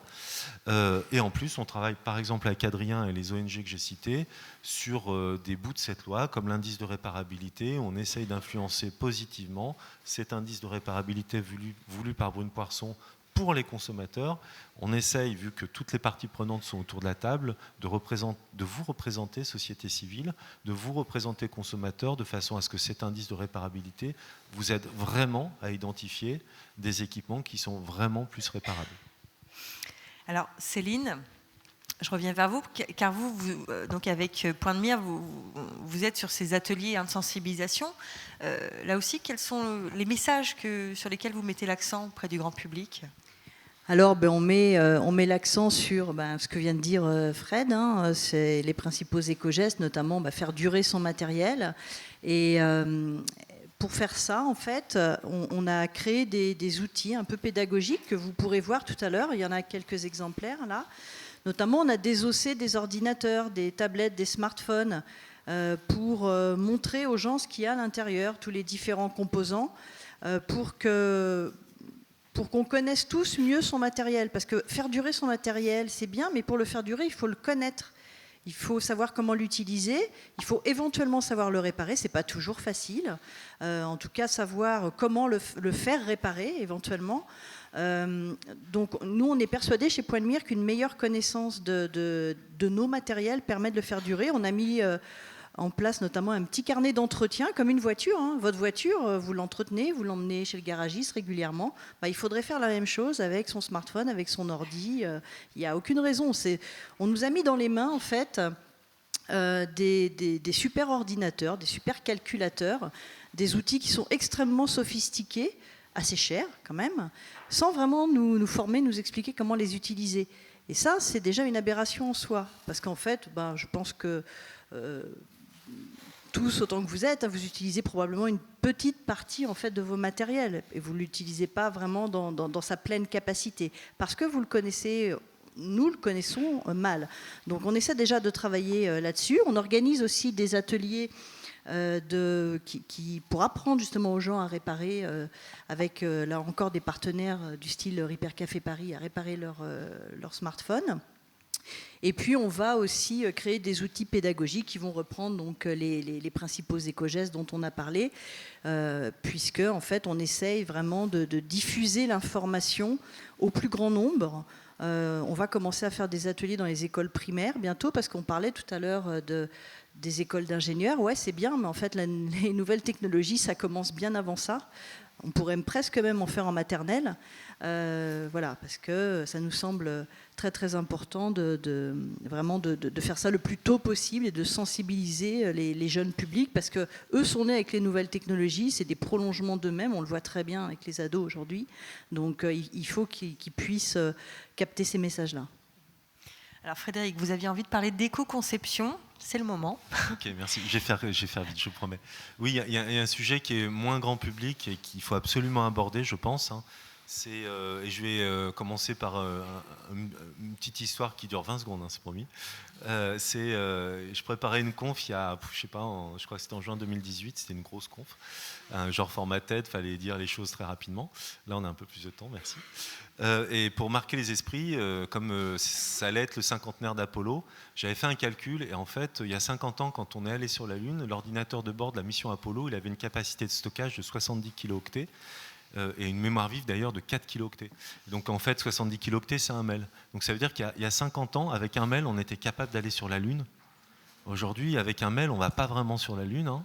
Et donc ça donne une idée du niveau de régression dans notre capacité à utiliser efficacement les ressources numériques à notre disposition. Et donc aujourd'hui, on a appliqué en fait une méthodologie internationale qui s'appelle l'éco-conception. On peut éco-concevoir une voiture, un bâtiment, une table, n'importe quoi. Et donc en France, on a cette spécificité par rapport au reste du monde, où on a appliqué la méthode d'éco-conception au service numérique. Et on a des retours d'expérience depuis 10 ans qui montrent qu'on est capable de diviser jusqu'à 700 les impacts environnementaux d'un geste quotidien, comme par exemple trouver l'horaire d'un train, prendre rendez-vous chez le médecin, etc. Et donc on a développé une communauté, des outils, des référentiels, des méthodologies, etc. pour accélérer le mouvement. Et on a même changé de braquet. On était en première, on vient de passer la 5e en fait, où on vient de prendre conscience qu'en fait c'était pas suffisant l'éco-conception. Il faut faire de l'éco-conception radicale. Radical, c'est pas intégriste. Radical, c'est juste plus loin, plus vite, concrètement. Et donc aujourd'hui, je vous donne un exemple. Il y a quelques mois, en fait, j'ai éco-conçu le service du numérique d'une start-up qui vend des prévisions de pluviométrie à des paysans en Côte d'Ivoire. Et le use case initial, c'était 50 paysans, 50 smartphones connectés en 3G au minimum. Donc en France, comme en Côte d'Ivoire, un smartphone dans les mains d'un agriculteur, il a une durée de vie qui est relativement courte. Et on s'est dit comment on pouvait faire. Eh bien, on a associé la low-tech à la high-tech. Donc la high-tech, c'est le supercalculateur de la start-up en France qui calcule des prévisions de pluviométrie hyper fines, qui permet aux paysans d'avoir un meilleur rendement en mettant moins d'intrants, moins de pesticides, moins d'engrais. Et la low-tech, vous savez ce que c'est ? Dans un village, en Côte d'Ivoire, mais comme en France, c'est le tableau noir de l'école du village, sur laquelle on va dessiner. On a enlevé 49 smartphones sur les 50 qu'il y avait précédemment. Il y a un super user qui conserve en fait le smartphone pour recevoir quotidiennement les prévisions. Et il va dessiner simplement à la craie blanche sur un tableau noir les prévisions pluviométriques pour que l'ensemble des paysans qui emmènent leurs enfants à l'école ou qui doivent maintenant passer à l'école pour voir les prévisions puissent faire leur job. Et on est absolument convaincu, compte tenu de notre expertise qu'on a depuis 10 ans sur ce sujet, des chiffres catastrophiques de l'effondrement en cours, que si on ne réserve pas les dernières ressources de numérique qui sont vraiment une ressource critique en voie d'épuisement, puisque les minerais qui permettent de fabriquer nos ordinateurs sont des ressources critiques en voie d'épuisement, si on ne conserve pas cette ressource pour des enjeux critique de survie de l'humanité, de résilience, et qu'on n'associe pas de la low-tech, comme cet exemple du tableau noir, on va clairement dans le mur. Et en ce moment, on va clairement dans le mur parce qu'à la prochaine Coupe du monde de football, on va vous vendre des écrans 8K avec 10 pouces de plus de diagonale et les gens vont les acheter. Il y a un moment, il va falloir prendre conscience qu'on est à l'heure du choix et qu'on doit choisir si on veut un avenir pour l'humanité, si on veut que le numérique nous aide comme un outil de résilience au service de l'humanité, ou si c'est un outil qui va précipiter notre chute, parce qu'on en est là, quoi. C'était long, je me tais. Fabrice, sur l'histoire de la low-tech, en quoi ça peut être vraiment un outil de résilience? On parlait de résilience tout à l'heure. L'exemple donné par Frédéric est, je crois, déjà assez parlant. Mais alors, le low-tech consiste à, disons, utiliser des technologies qui sont plus simples, entre guillemets, c'est-à-dire les circuits de production sont moins longs. Quand vous regardez le numérique, il est fabriqué avec un nombre d'opérations et de spécialistes, un nombre de matières premières diverses venant d'un nombre de lieux dans le monde. Enfin, je pense qu'il n'y a pas d'industrie qui est aussi étendue. En fait, il n'y a pas pour arriver à un petit produit comme ça. Et évidemment, ça crée une fragilité. Ça crée une fragilité déjà parce que tout ça, il faut le faire tourner. Tout ça pour arriver à l'appareil. C'est peut-être pas les ondes électromagnétiques, mais il y a un certain nombre de points de fragilité dans tout le circuit. Là, on a une petite crise actuellement via l'Arabie Saoudite sur le pétrole. Bon, on peut imaginer dans l'avenir que ce genre de situation va se répéter peut-être plus souvent. Et puis, plus on utilise des outils low-tech, alors le tableau noir, c'est vraiment... c'est très bien. Parce qu'on ne voit pas bien comment... user un tableau noir, quand même, c'est long. Donc, voilà. Dans les low-tech, il y a des solutions qui sont extrêmement robustes, qui durent très longtemps, qui sont très peu coûteuses à fabriquer. Il y en a dans le bâtiment, il y en a dans les transports, il y en a dans tout un tas de domaines. Et aujourd'hui, c'est vraiment, je pense que c'est vraiment un croisement. C'est-à-dire que, comme disait Frédéric, il faut choisir. Et l'industrie tend à vouloir résoudre, et une bonne partie des ingénieurs tend à vouloir résoudre le problème écologique et de durabilité par la high-tech. Et le problème de la high-tech, c'est comme on le voit maintenant, c'est que ça aggrave plutôt le problème, en réalité. Alors, faire du low-tech, c'est pas facile. Dans le numérique, c'est pas facile, mais alors, même dans le domaine automobile. Quand on regarde aujourd'hui, je prends souvent cet exemple-là, la voiture verte, est-ce que c'est plutôt comment s'appelle, la voiture hybride là ? La voiture hybride. La Toyota XY hybride, ou est-ce que c'est plutôt la Logan ? La Logan étant une voiture justement simple. Alors pourquoi est-ce que la Logan a été fabriquée en Roumanie ? Mais une des grandes raisons, c'est qu'aujourd'hui, pour fabriquer une voiture, un tiers de la force de travail, c'est des informaticiens. Et donc, pour fabriquer une Logan, il n'y a pas besoin d'informaticiens. Donc, ça veut dire que derrière, il y a une transition dans les métiers pour aller vers le low-tech. Et c'est là aussi qu'au niveau des pouvoirs publics, je ne sais pas si c'est dans la proposition de loi, il y a une transition. Alors, aujourd'hui, c'est souhaité un peu par les syndicats. Alors, moi, j'ai fait une formation il y a quelques temps à la CGT sur énergie-climat. Et donc c'est moi le formateur, sur toute la région Rhône-Alpes, Auvergne, la nouvelle grande région, là, tous les délégués de la CGT, ils étaient tous pour le low-tech. Pas tellement Notre-Dame-des-Landes, c'est pas leur truc, mais par contre la machine à laver qui dure 50 ans, la construction low-tech et tout, alors ça par contre ils connaissaient bien. Et en plus comme ils sont dans ces industries-là, ils savent faire potentiellement, ils voient comment faire. Donc il y a une force aussi, là, une aspiration, je pense, d'une partie de la population pour aller vers des solutions low-tech auxquelles il faut arriver à trouver un débouché, qui n'est pas le profil écolo classique. Le profil écolo classique, il est connu, étudié depuis 20 ou 30 ans par les sociologues, les politistes, et il est plutôt CSP+, il est plutôt avec un bac +8. Bon, là, on parle plutôt le profil gilet jaune, quoi. Et on a besoin d'une alternative gilet jaune aussi, CSP+, avec les tiers-lieux, la politique Anne Hidalgo, pour faire simple.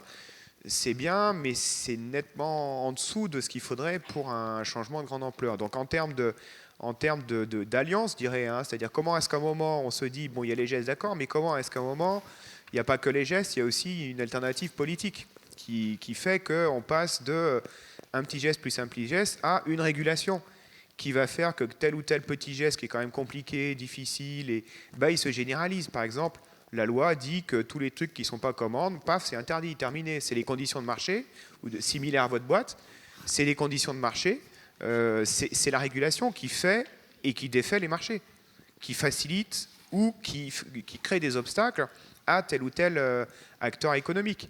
Donc, les propositions que vous avez faites, c'est dans ce sens-là, c'est changer les conditions de marché et faire en sorte que monsieur et madame qui ne seront pas tous fans de ce qui se passe dans la boîte, et ils arrivent quand même à avoir des solutions accessibles et praticables pour leur quotidien. Donc, voilà, c'est cette idée de...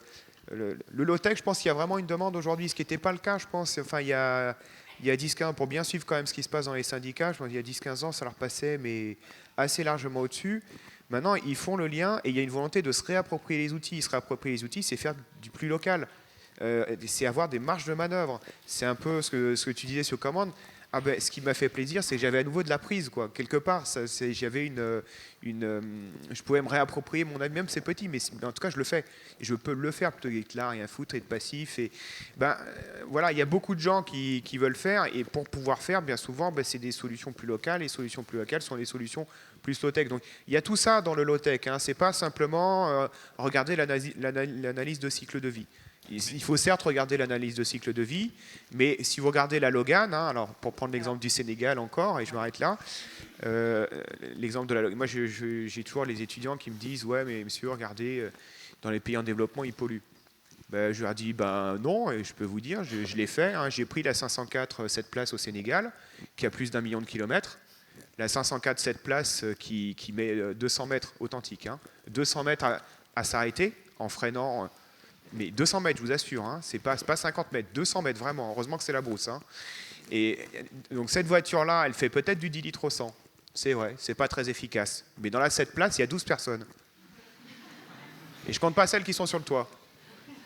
Donc quand on divise les 12 personnes par le nombre de litres au 100, vous verrez que la super hybride, en fait, elle pollue plus avec une personne dedans.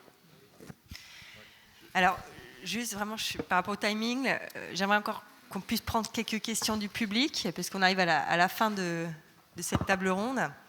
Alors justement, par rapport à ce qui vient d'être dit, est-ce que vous avez encore des questions? Oui, en face, à côté, ok. Alors. Oui, bonsoir, merci. Je voulais revenir sur la question des usages, vous en avez parlé tout à l'heure. Je n'ai pas eu du tout entendu de mention de tout ce qui est crypto-monnaie. Utile, pas utile, quel impact? Voilà, est-ce que c'est un nouvel usage que vous avez pu voir à travers vos questionnaires? Alors je réponds très vite.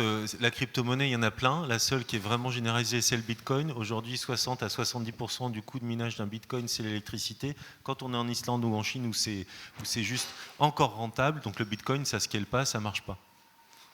Littéralement, ça coûte trop cher à miner, en fait, juste en termes de facture électrique. On parle là des crypto-monnaies. Après, la blockchain et les différentes technologies de blockchain, c'est une toute autre histoire.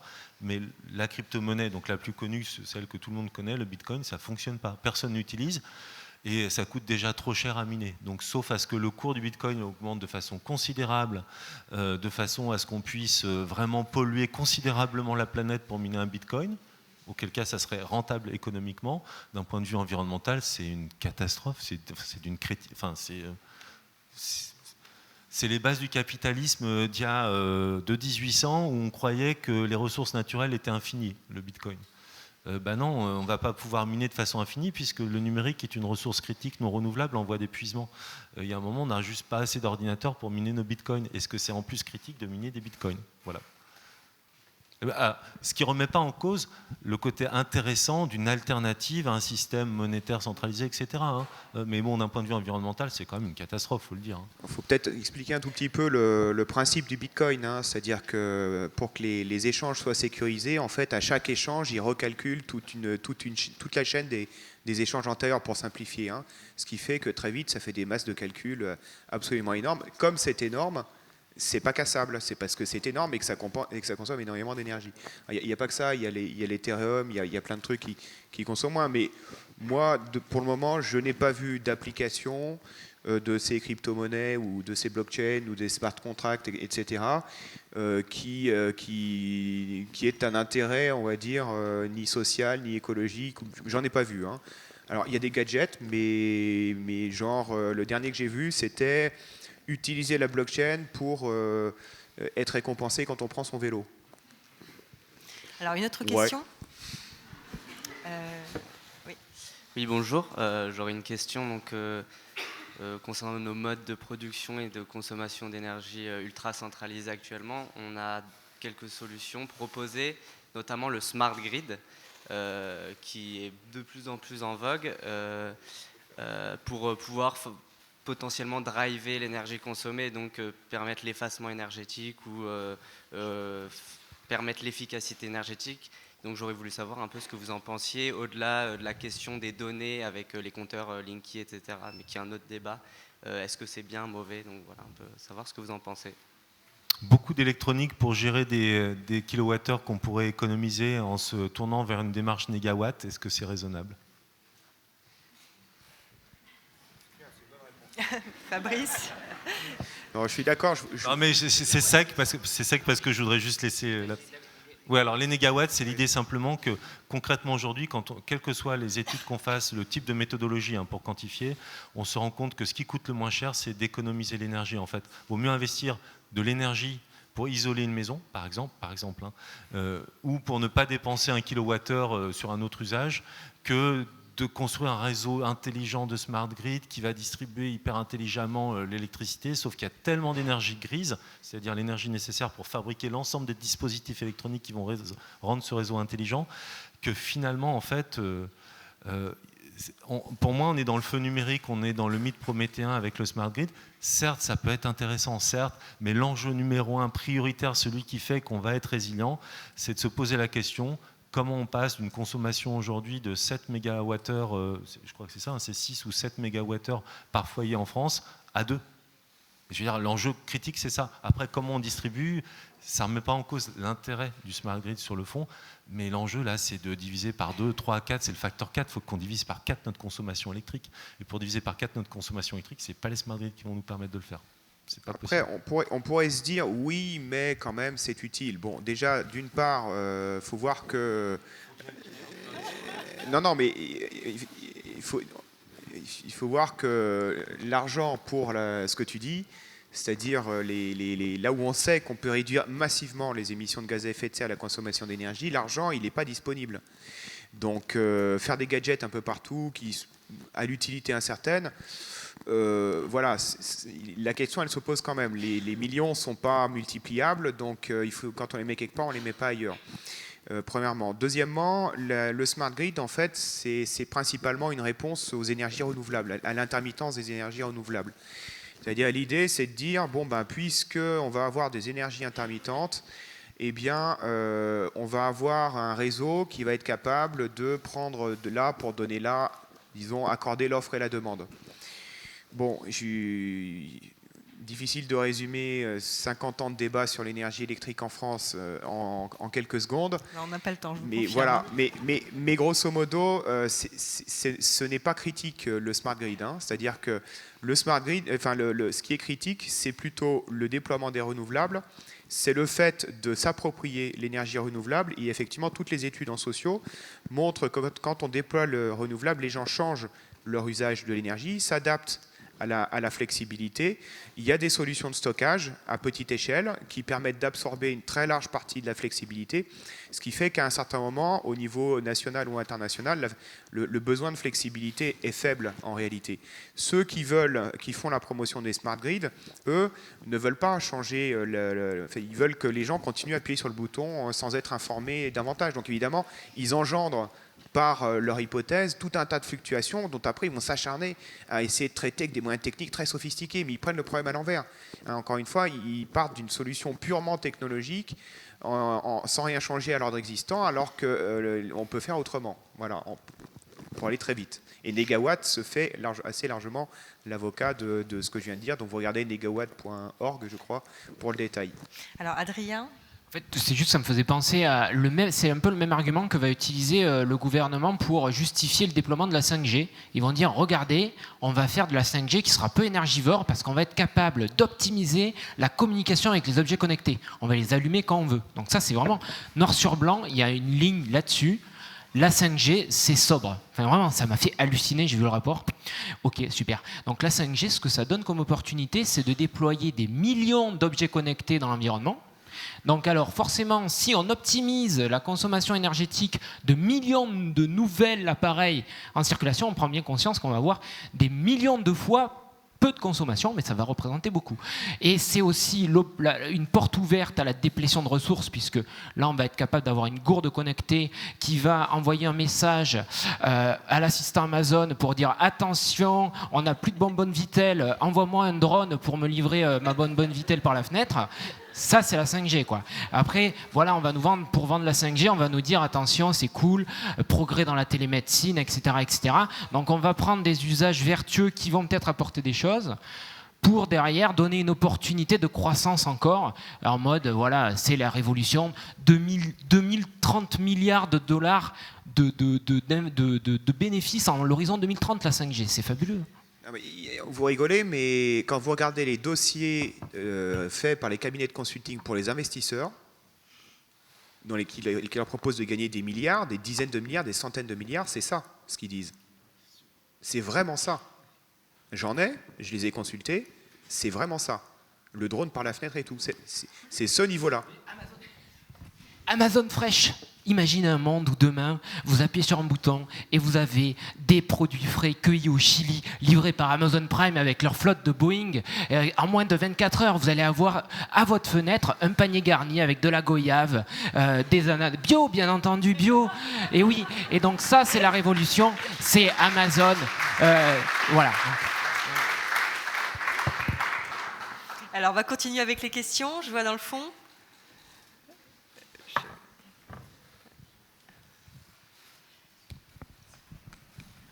Donc bonjour à tous. Déjà une première question, est-ce que vous pensez qu'avoir tous ces débats en restant dans la sphère civile et de la médiation, ça suffit, ou est-ce qu'il faut passer, ou est-ce que ça sert encore de passer par le législatif par rapport sur notre comportement avec tous les appareils électroniques? Est-ce qu'il y a besoin de passer par des lois, ou est-ce qu'on est assez fort pour se contrôler nous-mêmes? Et second point que je pose là, par rapport à la mutualisation des objets. Aujourd'hui, quand on prend la douche chez nous, on l'utilise 10 minutes. Si on est seul, ça veut dire que pendant 23 heures et du coup 50 minutes, on ne s'en sert pas. Soit, donc on se sert de notre douche 0,87% de productivité dans notre douche. C'est pas très clair, je suis désolé. Tout ça pour dire qu'il faudrait peut-être inciter aussi à la mutualisation des objets qu'on produise.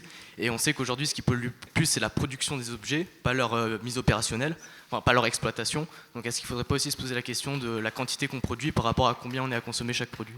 Je vais répondre pas à la mutualisation parce que j'ai un expert à côté, donc voilà, je vais lui laisser la parole, ou d'autres, hein, évidemment. Sur le législatif, oui, ça sert. Si dans cette salle, vous avez tous une durée de garantie de 2 ans, c'est parce qu'on s'y est collé avec l'équipe de Hop et d'autres. Sur la loi Hamon, le volet 9 en 2013, donc la loi consommation, on vous a fait passer la durée de garantie effective. Je ne vais pas rentrer dans les détails juridiques. On vous a fait passer la durée de garantie effective de 6 mois à 2 ans. Ce qui fait que maintenant, quand vous avez des extensions de garantie, c'est 2 ans plus quelque chose. Et ça permet effectivement d'allonger la durée de vie de nos outils, de nos équipements électroniques. Quand on espère obtenir un jour la dissociation des mises à jour correctives et évolutives, ça va vraiment allonger la durée de vie de vos smartphones. On a tout un tas d'autres mesures qu'on ne peut pas forcément évoquer publiquement, sur lesquelles on travaille actuellement. Oui, ça change quand même. Et je pense que c'est important. Et pour moi, qui suis qu'un pauvre citoyen lambda comme vous, c'est-à-dire un citoyen comme les autres, je peux vous dire que ma première expérience, quand je suis arrivé la première fois de ma vie à l'Assemblée nationale en 2013, pas ce qu'on voit à la télé, hein, parce que c'est pas là que ça se passe, mais de l'autre côté, rue de l'Université, dans les bâtiments neufs, et que j'ai pris conscience que si toutes les personnes dans cette salle, c'est ce qu'on propose à la fin du livre d'ailleurs, vous vous bougiez les fesses vraiment, vous investissiez plus encore, si vous n'êtes pas déjà investi dans des associations, pour aller les aider à faire du lobbying, littéralement, à écrire des textes de loi, à revendiquer en fait la société numérique ou l'avenir numérique dont vous rêvez, je vous promets que vous allez changer la loi et que la loi va changer une partie, pas totalement, mais va changer en partie votre avenir numérique. C'est une réalité. Et je pense qu'il ne faut vraiment pas sous-estimer le pouvoir de la réglementation du juridique. Alors, c'est en France, mais c'est aussi en Europe, enfin, etc., quoi. Et c'est un long combat et ça prend du temps, mais il faut le faire. Alors, sur la deuxième partie de la question. Ah oui, pardon. Non, je suis complètement d'accord avec ce qui vient d'être dit, mais je pense que néanmoins, la responsabilité est très partagée sur ce sujet. Effectivement, le législateur a une importance parce que s'il n'y a pas de loi, rien ne se fera à grande échelle. Je pense que le fabricant a évidemment une responsabilité, on l'a tous compris ici. Je pense que le consommateur, vous, moi, nous, on a aussi une vraie responsabilité. Parce que personne ne nous oblige à acheter des produits, personne ne nous oblige à renouveler notre smartphone tous les 18-24 mois. On n'a pas un pistolet sur la tempe pour le faire. Personne ne nous oblige à choisir des marques plutôt que d'autres. Donc on a aussi une vraie responsabilité. Et je pense que c'est aussi pour ça que vous êtes là ce soir, pour savoir comment vous, à votre niveau, vous pouvez avoir un impact. Donc oui, vous en avez un. Il ne faut pas le négliger. Voilà. Alors, sur la mutualisation, notre vision de l'électronique demain, c'est des habitats partagés avec 10 familles, 3 ordinateurs en mutualisation, un smartphone éventuellement pour combler les besoins de mobilité d'une ou des personnes de l'habitat, quelques smartphones voilà, en usage mutualisé. C'est ça éventuellement l'électronique de responsable demain, parce qu'on ne pourra plus tous avoir 50 appareils connectés chez soi, c'est juste une hérésie en fait. Donc ce projet de société, forcément aujourd'hui je le propose, il n'y a personne qui adhère. Hein. Donc il y a un chemin, en fait on a dessiné un chemin critique sur notre site, sur la page d'accueil, pour essayer d'atteindre cette vision-là. On a un discours limite décroissanciste qui est anti-commercial, on ne sait pas ce que ça va donner, mais en tout cas c'est ce qu'on pense qui serait intéressant d'envisager. Mutualisation. Après, quel niveau on va devoir faire pour s'engager ? Moi, je suis partisan de tous les niveaux, que tous les niveaux sont nécessaires. Il y a quand même une étude qui est sortie récemment qui montrait que si on devenait tous responsables, on économisait, genre on modifie toutes nos consommations, on économise 40% d'émissions carbone à l'horizon 2030. Le GIEC nous dit qu'il faudra en faire 80%, donc il faut aller chercher 40% ailleurs, dans l'hypothèse où 100% de la population est irréprochable. Donc on sait bien qu'il y a quand même très peu de chances qu'on devienne tous irréprochables du jour au lendemain. Donc il faut s'engager à plusieurs échelles. Ça va passer par vos choix de consommation, par vos choix de plaidoyer, envoyer des mails à vos députés pour vous dire que vous n'avez pas envie de voir arriver la 5G, participer à des actions de désobéissance citoyenne pour aller essayer de lutter contre des entreprises foncièrement climaticides. Moi, je me retrouve des fois dans des situations assez cocasses où le week-end, je suis sur sur des rails de chemin de fer en Allemagne pour bloquer une mine de charbon, et le lundi, je suis à l'Arche de la Défense pour travailler sur l'indice de réparabilité. Donc, des fois, ça fait un peu des grands écarts intellectuels, mais je pense qu'il faut vraiment agir à tous les échelons et s'emparer de tous les outils de plaidoyer qu'on a, dans une perspective d'un côté de force de proposition, et de l'autre de résistance. Alors, on arrive vraiment à la fin de cet événement. Donc, vraiment là, on va vraiment être juste sur les petits mots de conclusion, le mot de la fin. Céline, peut-être pour commencer, qu'est-ce qu'il faut retenir ? Qu'est-ce que vous avez envie de partager avec les gens qui sont avec nous ce soir ? Alors, je croyais qu'à la fin, on devait conseiller éventuellement un film ou un livre. C'est tout à fait ça, ça peut être ça. Alors voilà. Alors moi je l'ai vu en vente derrière, donc je voudrais conseiller, au nom de Point de Mire d'ailleurs, parce que je sais que mon associé partage cette opinion, le livre de Philippe Biwix qui s'appelle L'âge des low-tech. C'est vraiment un super bouquin, on a parlé des low-tech tout à l'heure, c'est bien écrit, c'est drôle, et voilà. C'était mon mot de la fin. Merci. Fabrice, est-ce que vous aussi vous avez envie de conseiller quelque chose? C'est vrai que je n'ai pas réfléchi à la question, très honnêtement. Mais c'est pas grave. Est-ce qu'il y a un mot de la fin peut-être que vous avez envie de partager? Oui, je partage ce qu'a dit Adrien, c'est-à-dire qu'il faut agir à différents niveaux, et y compris la désobéissance civile. Et pourquoi? Parce que tout simplement, les avancées législatives, elles s'obtiennent quand il y a quand il y a de la pression dehors. S'il y a un peu de pression, s'il y a peu de pression visible, en face, il y a des personnes qui ne sont pas d'accord. Et les personnes qui ne sont pas d'accord, c'est elles qui emportent le morceau. Donc voilà, on pourrait prendre tout un tas de cas. Et effectivement, on est dans un système d'acteurs qui est complexe. Et pour faire bouger ce système d'acteurs, il faut être à la défense parfois, il faut être sur les rails à d'autres moments. Voilà, c'est un peu cette vision-là que j'essaye de défendre depuis un certain temps. Adrien? Alors, l'art de la coopération. Non. Alors là, on parle d'un bouquin? Oui, c'est l'autre loi de la jungle, la coopération, puisque on est dans un dogme de la compétition. Et il faut lutter contre ça pour augmenter la résilience dans des perspectives pas forcément glorieuses. Et puis ensuite, au niveau associatif, le triptyque Les Amis de la Terre, Alternatiba et Action non violente COP21, qui sont très complémentaires par, d'une part, du plaidoyer au niveau national et international, de la promotion d'alternatives d'un côté et de la désobéissance de l'autre. Et voilà. Frédéric? Alors, moi je viens de sortir un bouquin, donc je ne vais pas faire d'auto-promo parce que ça serait un peu gonflé, donc je vous laisserai le découvrir. Voilà. Mais non, pour moi l'enjeu il est clairement que vous vous engagiez en fait. Et c'est incroyable comme c'est jouissif, littéralement, hein, de s'engager à construire le monde de demain. Moi j'ai découvert ça il y a une quinzaine d'années. Et c'est tellement génial de croiser des gens, enfin dans les associations où j'interviens, ou avec qui on bosse, les Amis de la Terre, le WWF, hein, tout ce qu'on fait ensemble, etc. C'est incroyable comme c'est satisfaisant, émotionnellement, intellectuellement, de s'engager réellement, de sortir le week-end, de travailler le soir sur des propositions de loi, sur l'écriture d'études, enfin quel que soit l'engagement que vous ayez, quel que soit le niveau, c'est incroyable comme... c'est jouissif de construire le monde dont on rêve en fait. Je ne sais pas comment le dire autrement. Voilà. Bon, en tout cas, merci à tous pour la richesse de ces débats. Merci de votre attention.